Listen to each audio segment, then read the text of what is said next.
Merci à François-Xavier Bellamy d'avoir voulu participer à cette journée malgré son absence. On le remercie. Alors, je vais accueillir notre prochain intervenant, qui est un philosophe de renom, un écrivain spécialiste du conservatisme.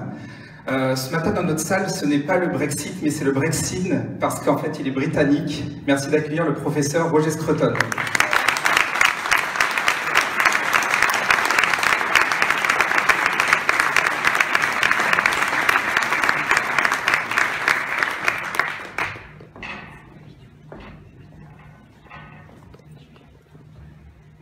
Bonjour mesdames et messieurs, je suis très reconnaissant d'être invité par le Sens commun pour partager mes pensées avec vous. C'est très difficile pour moi de suivre ces discours si éloquents que nous avons entendus. D'abord parce que je parle très mal le français et aussi parce que je n'ai pas cette habitude charmante qu'ont les Français de parler et sourire en même temps. Mais je vais essayer quand même. Qu'est-ce que le conservatisme? C'est la question qu'on m'a demandé. La question se pose plus souvent ici en France que dans les pays anglophones. Nous avons des partis politiques qui se décrivent comme conservateurs et nous reconnaissons une division habituelle au discours politique entre le côté libéral et le côté conservateur. Bien sûr, le sens de ces mots change avec les intérêts et les luttes de ceux qui les utilisent. Mais nous ne trouvons pas très difficile de traduire les conflits du jour dans le langage libéral-conservateur, plutôt que gauche-droite. Simplement dit, être conservateur, c'est vouloir conserver. Être libéral, c'est vouloir répandre la liberté de l'individu. Et s'il y a conflit entre les deux, c'est parce que les institutions, les coutumes, les formes de vie que nous voulions conserver fonctionnent comme restriction de la liberté individuelle, comme le mariage par exemple, restreindre la liberté sexuelle. Mais l'idée d'un conflit absolu entre le conservatisme et le libéralisme est une puissante erreur répandue dans la culture d'aujourd'hui.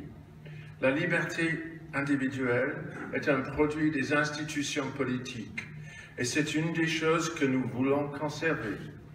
Un des plus grands erreurs de la philosophie révolutionnaire, comme l'ont compris les révolutionnaires français, est de croire que l'homme peut se réjouir de la liberté dans l'état naturel, qu'il est né libre, comme a constaté Rousseau. La vérité est l'opposé.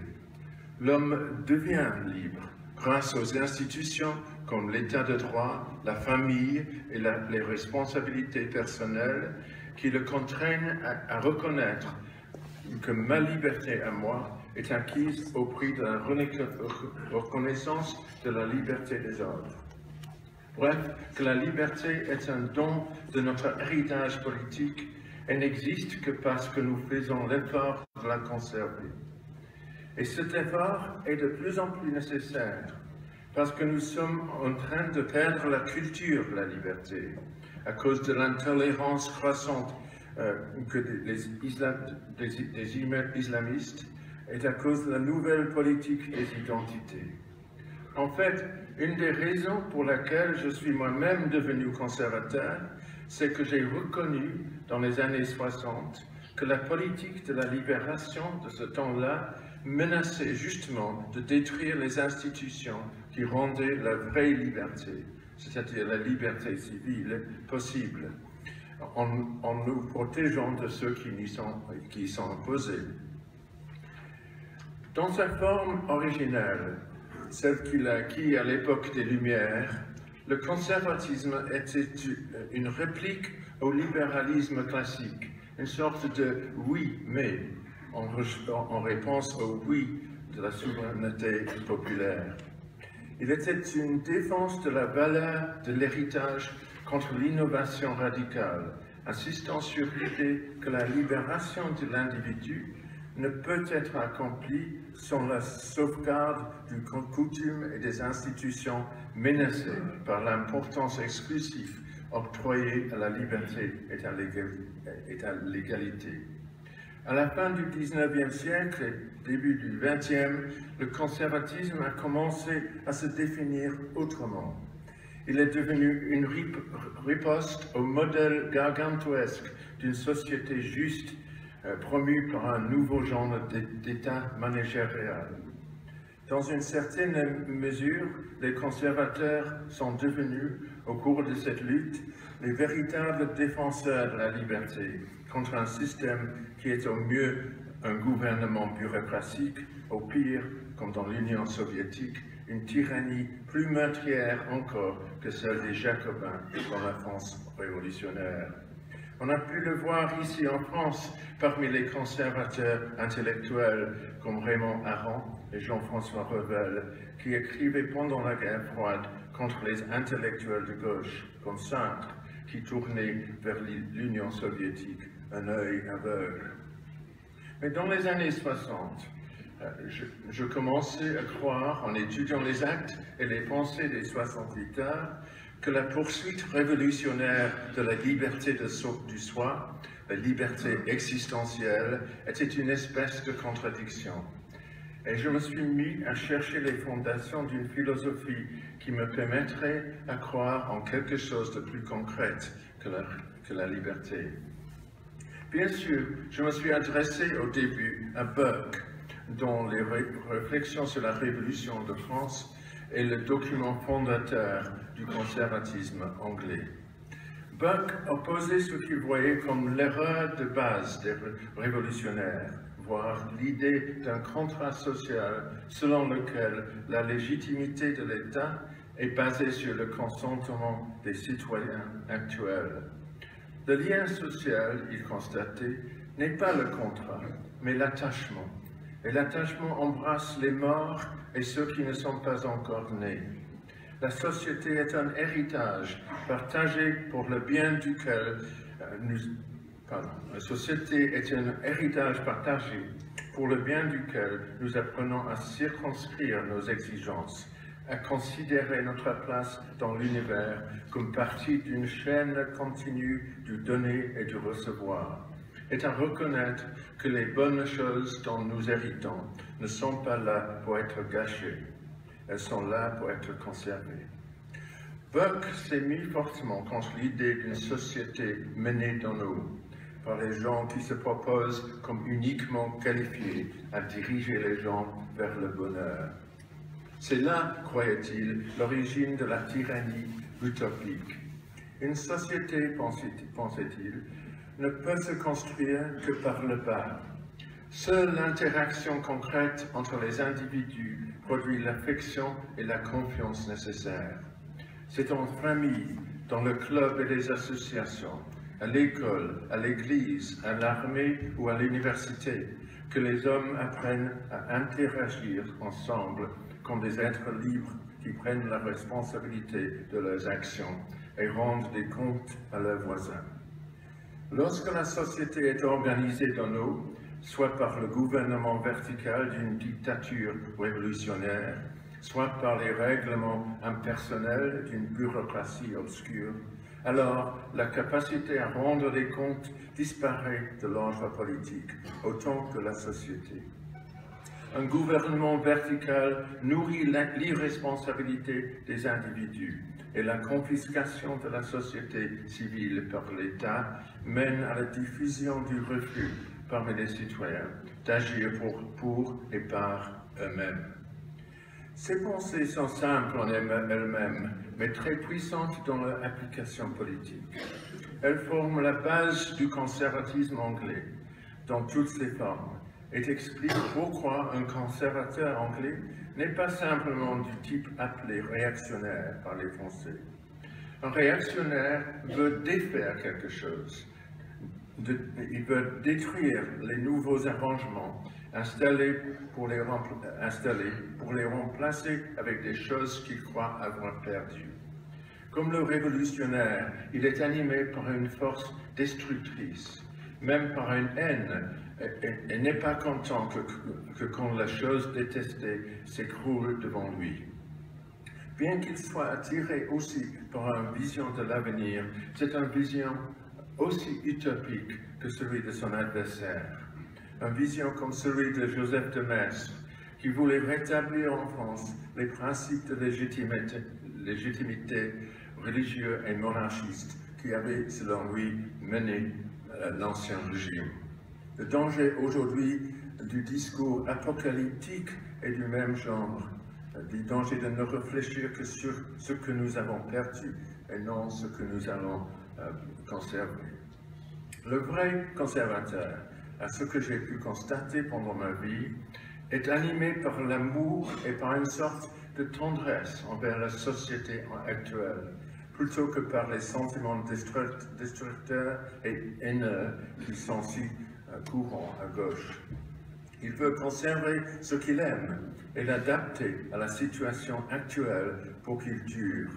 C'est justement le sentiment de Burke quand il écrivait qu'il faut réformer pour mieux conserver. C'est dans ce sens que le conservateur s'attache aux traditions. La tradition n'est pas une connaissance théorique qui concerne les faits et les vérités. Elle n'est pas non plus un savoir-faire ordinaire.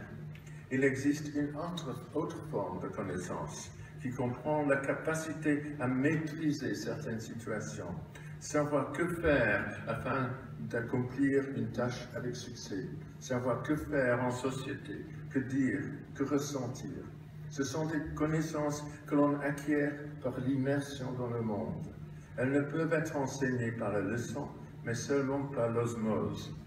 Pourtant, celui qui ne les a pas acquises est décrit à raison comme un ignorant. Le déroulé de la journée, la répartition des tâches dans une famille, les routines d'une école, d'une équipe ou d'un tribunal, la liturgie d'une église, les vêtements choisis pour tel ou tel besoin social, les rites de passage marquant la traversée de l'homme de la naissance à la mort. Tout cela incarne une connaissance sociale tacite sans laquelle nos sociétés s'effondreraient. Si je vous dis tout cela, c'est pour montrer que le conservatisme, d'après mon entendement, est moins une philosophie de l'État qu'une vision de la société civile, des coutumes et des institutions qui surgissent naturellement de nos affections et attachements primaires. Le conservateur soupçonne l'État, non parce qu'il est anarchiste, et non parce qu'il méprise le pouvoir dans ses formes civilisées, mais parce qu'il veut soutenir les formes d'ordre social qui arrivent spontanément parmi les gens par les attachements humains et qui risquent si souvent d'être confisquées et retournées contre elles-mêmes par l'État. Il faut se rappeler de ce principe quand on réfléchit sur les grands problèmes politiques que nous confrontons aujourd'hui. L'immigration, l'environnement, le désordre des relations familiales et sexuelles, le désarroi dans les écoles et les universités. L'État-providence n'a aucun pouvoir pour résoudre ces problèmes. Au contraire, il est en grande partie leur origine. C'est à cause de l'État-providence que les grands nombres de pauvres veulent se transférer en Europe pour profiter d'un logement gratuit et des aides sociales distribuées sans aucune demande de loyauté réciproque ou de gratitude. Et c'est justement la croissance partout d'une culture de déloyauté, une culture qui permette aux groupes de citoyens de se distancer du bien commun et des besoins perspectives élémentaires, qui a créé une société de tout jetable, qui considère le territoire précieux de la nation comme la responsabilité d'un État anonyme et non du peuple. Et finalement, c'est à cause de l'État-providence que les relations sexuelles et familiales dysfonctionnelles sont soutenues et subventionnées par les impôts payés par les personnes honnêtes. Tout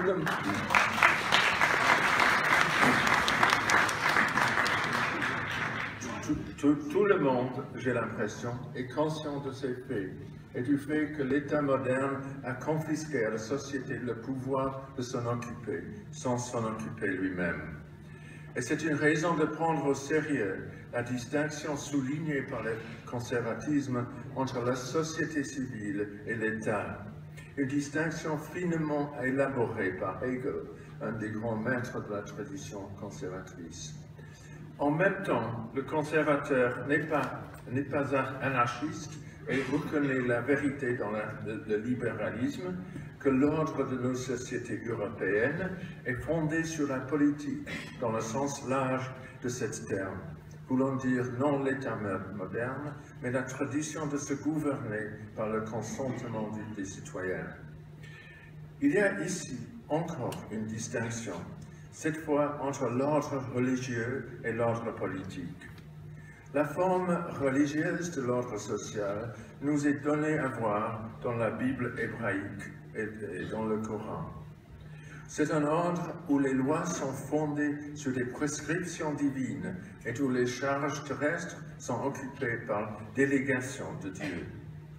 Une religion est fondée sur la piété, soit la pratique de la soumission aux ordres divins.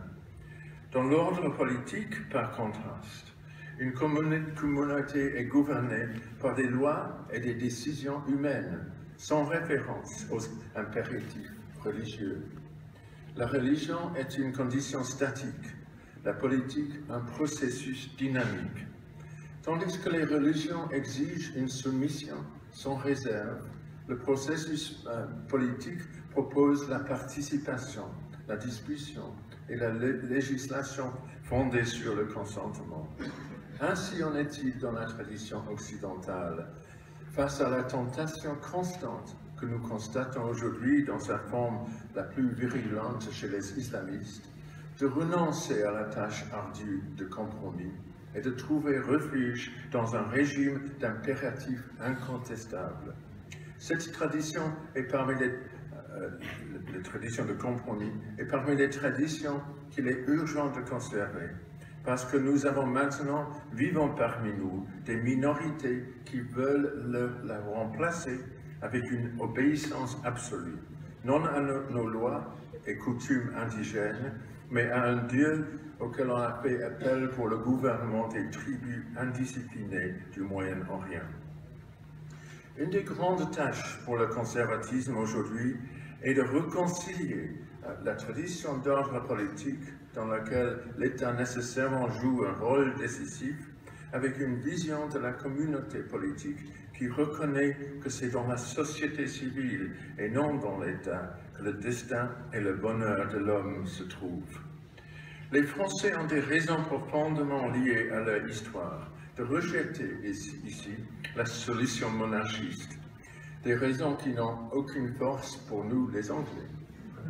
Mais c'est justement ce qui reste de notre tradition monarchiste qui nous a permis de voir l'État dans le rôle de serviteur plutôt que celui de maître dans les affaires de la société civile.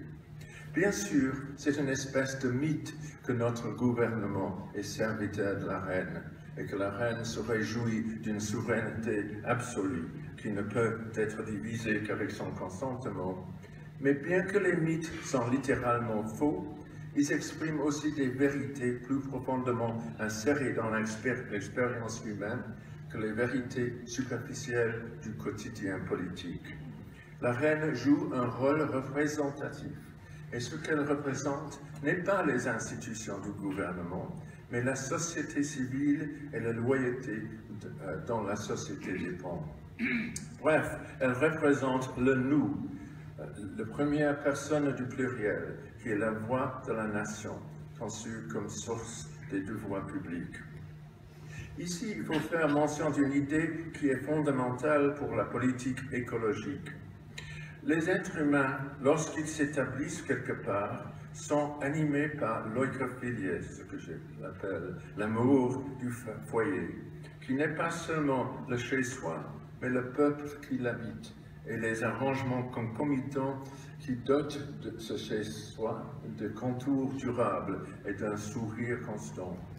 L'oikos est le lieu qui n'est pas seulement le mien et le tien, mais le nôtre. Il est la scène de la première personne du pluriel de la politique, le centre à la fois réel et imaginaire, où tout se passe. Et c'est ici, il me semble, que la confrontation avec la gauche se joue aujourd'hui. La gauche se définit toujours par un grand négatif. Elle est contre la société actuelle, contre la bourgeoisie, contre les puissances et les privilèges qui se sont insérés dans les habitudes et traditions des gens ordinaires. Elle est contre la nation comme idée identitaire et contre les loyautés au foyer familial, au voisinage et aux liens appartenant au territoire et à l'histoire qui font de nous un nous, avec un droit prescriptif à vivre ici, dans le pays qui est le nôtre, conformément aux coutumes et aux aspirations pour lesquelles ont lutté nos pères. Ce nous, la nation qui assume le droit d'exister et de se soutenir ici, dans le territoire qui est le nôtre, est répugnant aux gauchistes, surtout aux intellectuels, qui se sont mis à mépriser comme étant racistes, ethnocentristes, xénophobes, etc. Et le conflit entre les loyautés des gens ordinaires et l'identité globaliste et cosmopolite des classes libérales et politiques est le conflit dominant de nos jours. La gauche ne se définit plus comme le gardien et le soutien de la classe ouvrière. Dans la mesure que cette classe existe, elle est dénigrée et maudite par les intellectuels de gauche comme un nœud de racistes et de xénophobes. La gauche d'aujourd'hui est le parti de la nouvelle bourgeoisie, les professeurs d'université, les personnalités des médias, les consultants et financiers, bref, les gens soutenus par les subventions créées par l'économie mondialisée, qui n'appartiennent à aucun lieu et ne reconnaissent aucune loyauté civique qui aurait l'effet de les attacher aux gens moins mobiles qu'eux-mêmes. Mais le monde créé par cette nouvelle classe politique est fondé sur rien. C'est un monde sans racines, sans le dévouement nécessaire des gens ordinaires, sans la possibilité de faire appel aux sacrifices et aux affections sans lesquelles aucune société ne peut durer. En face de cette nouvelle trahison de clerc, le peuple d'Europe a commencé à manifester qu'il voulait retrouver l'identité historique qu'on lui a volée, et qu'il a ici un côté de la philosophie conservatrice qui fait cause commune entre les Français et les Anglais. Je note ici l'importance, et pour nous Anglais, et pour vous Français, de la pensée de Simone Weil, dans l'ouvrage posthume « L'enracinement », sorti en 1949, est une sorte d'abrégé du conservatisme culturel. Le livre exprime un état d'esprit plutôt qu'un programme politique, mais c'est un état d'esprit qui pourrait nous guider et inspirer dans les temps difficiles que nous traversons. Il nous suffira, comme conclusion de ce petit discours sur le conservatisme, de résumer la philosophie de Weil, dans laquelle on trouve tous les thèmes qui ont aujourd'hui une signification majeure dans la vie politique. Comme beaucoup de ses contemporains, Weil était un produit de la pensée de gauche. Marxiste, elle était brusquement engagée dans une direction opposée à la veille de la Seconde Guerre mondiale. Elle était juive, mais élevée dans un foyer laïque et athée. Son attirance de toujours pour le christianisme a pris forme sous l'influence de son ami et mentor, Gustave Thibon. Et son genre de christianisme culturel, sans prétention métaphysique, typifie les sentiments religieux des conservateurs d'aujourd'hui. Après avoir lu les poésies de George Herbert, et surtout après sa révélation dans l'église de Santa Maria dei Angeli à Assise en 1935, Weil s'est converti à la foi catholique, sans pourtant se faire baptiser, et dans la foulée a renouvelé son engagement pour la France. Elle espérait, à la manière de Jeanne d'Arc, devenir le martyr des deux causes. Réfugiée en Angleterre pour fuir le nazisme, elle a été un temps entraînée par les opérations spéciales britanniques. Elle voulait être un agent de la résistance française, mais sa santé fragile l'en a finalement empêché. Dans ses écrits, elle n'a pourtant cessé de réitérer son appel passionné au sacrifice de soi, une posture qu'elle s'est appliquée à elle-même et dont elle a fait une éthique de vie. Le catholicisme mystique de Simone Weil, son identification aux victimes des politiques totalitaires et de l'industrialisation forcenée, ont produit des réflexions certes excentriques, mais très influentes sur l'état de la société, assorties de propositions sur la manière de redonner du souffle à cette dernière. Au déracinement qui est, selon elle, le mal principal de la civilisation moderne, elle oppose l'enracinement qui, dans le passé, a préservé l'humanité de la corrosion sociale et pourrait à nouveau la protéger dans l'avenir. Ce pont de sa pensée est redevable au conservatisme agrarien de Thibon et de Giono. Selon Weil, les êtres humains procèdent des racines grâce à leur participation active à une collectivité, à une communauté qui conserve, fait vivre un legs social et spirituel et offre la perspective d'un futur partagé. Cette idée, un enseignement qui, dans toutes ses dimensions, est au cœur même du conservatisme, exprimé dans une prose mystique et poétique, a profondément influencé les disciples intellectuels de Simone Weil, T.S. Eliot, Albert Camus, mais aussi les papes Paul VI et Jean-Paul II. Weil a tenté de réconcilier l'importance des attachements particuliers à une moralité universelle kantienne d'une part, le respect pour la hiérarchie, la diversité, la propriété privée et le droit au territoire d'autre part. Elle a défendu un patriotisme authentique, l'enracinement local d'une citoyenneté mondiale, contre le nationalisme, une forme de déracinement comparable dans ses effets à l'aliénation par la production industrielle.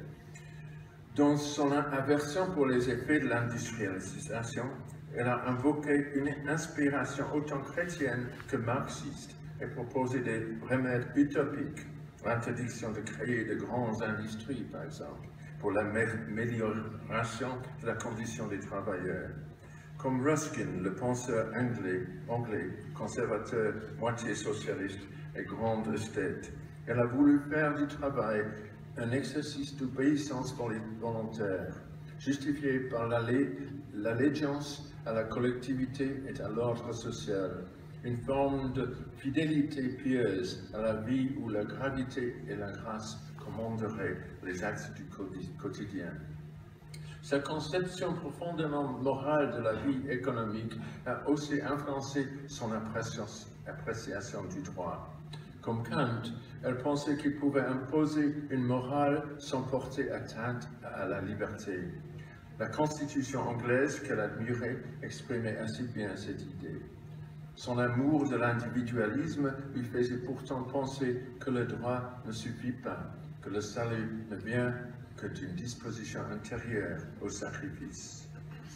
Weil incarne pour moi le côté poétique et religieux de la pensée conservatrice, et on pourrait avec justesse la critiquer pour son manque de solutions concrètes aux problèmes qu'elle décrit. Le fait qu'elle partage la vision critique des marxistes, du processus de production capitaliste, sans accepter la politique révolutionnaire que ceux-ci ont tirée, montre un certain côté romantique de sa pensée. C'est peut-être le grand danger chez les conservateurs de se poser qu'il ne faut que comprendre notre situation pour pouvoir la rectifier. Mais je m'arrête là parce que j'ai déjà donné ainsi de choses à discuter. Et moi aussi, je suis quelqu'un qui, de temps en temps, se pose qu'il ne faut que comprendre notre situation pour pouvoir la rectifier. Merci à vous.